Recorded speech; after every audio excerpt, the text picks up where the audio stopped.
Now, dear students, we will try to understand another tool that is provided by the KiCad, that is under the power, current and isolation section. We have the electrical spacing tool.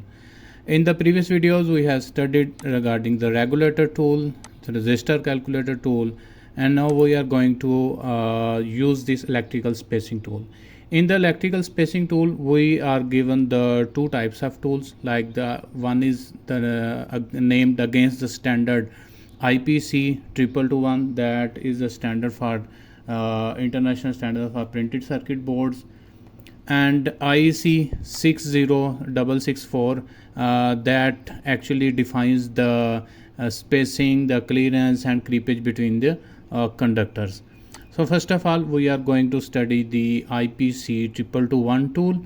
In this tool, it actually specifies that against a different value of the voltages, there should be a certain gap between the two conductors. That is actually specified in this table over here. In the column, the name of column is B1 to B4, then A5, A6, A7.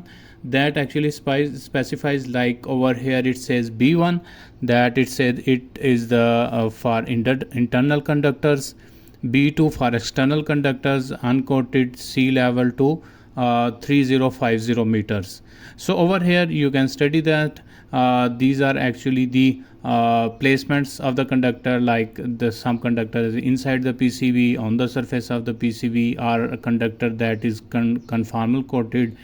So in that case, what should be the distance between those two types of conductors? So let's say if we have voltage range from 0 to 15 volt, and the conductors that are used in the PCB are internal conductors, means it's on the inner layer, then the gap between the two conductors should be, the minimum gap should be 0.05 millimeter.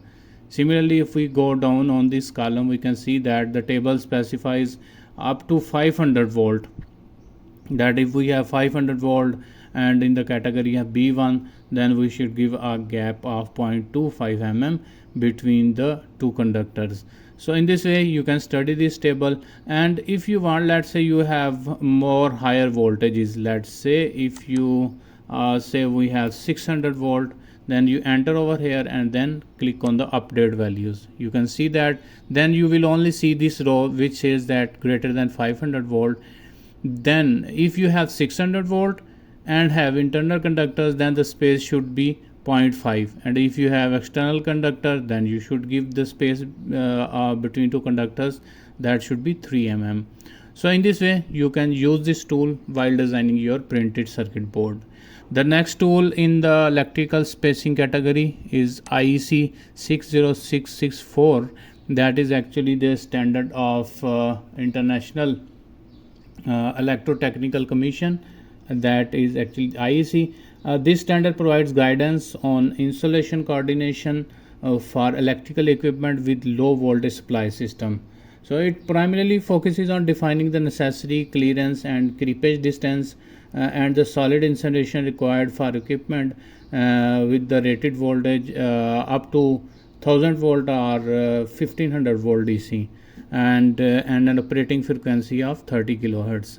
So two things are covered in this standard that actually specifies the clearance and the creepage. Over here you can see that the solid line is actually the clearance. Clearance is actually the air to air gap between the two conductors, while the creepage is actually the distance between the two conductors over the surface. So that is called the creepage. So over here how you can use this tool, like over you can specify your rated voltage 230 volt and over voltage category. Like over voltage category actually tells us that depending upon the category of the over voltage, there should be an impulse voltage. Like the over voltage categories are divided into 4 categories, like OC1, OC2, 3 and 4. So if I change, let's say if I click on OC1, you can see that we have the impulse voltage 1.5, and if you click on OC2, we have an impulse voltage of 2.5. If over voltage category 3, then it's 4, and if we get OVC4, then it has an impulse voltage of 6 kV. So in this way, actually the over voltage category defines the impulse voltage against the rated voltage. So the next thing is, let me choose the OVC1, over voltage category 1, and the next thing is the RMS voltage. RMS voltage, if you change the values over here on this left side, then according to these values specified on the left side, the clearance and creepage value will be calculated along with the minimum groove width. So let me show you. If I change this value, let's say 300, and there is let me do this again. 230 is the 11 and 0.33 mm. Let's say if I do 400, there is no change, and let's, as the RMS voltage, let's say 230. Let's change the transient voltage.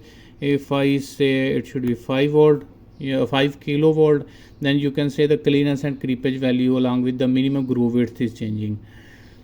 And similarly, if we go over here, type of insulation, it's the 3 types of insulation: the basic, functional, and reinforced. You can select from these drop down, and these are there are 4 types of pollution degree.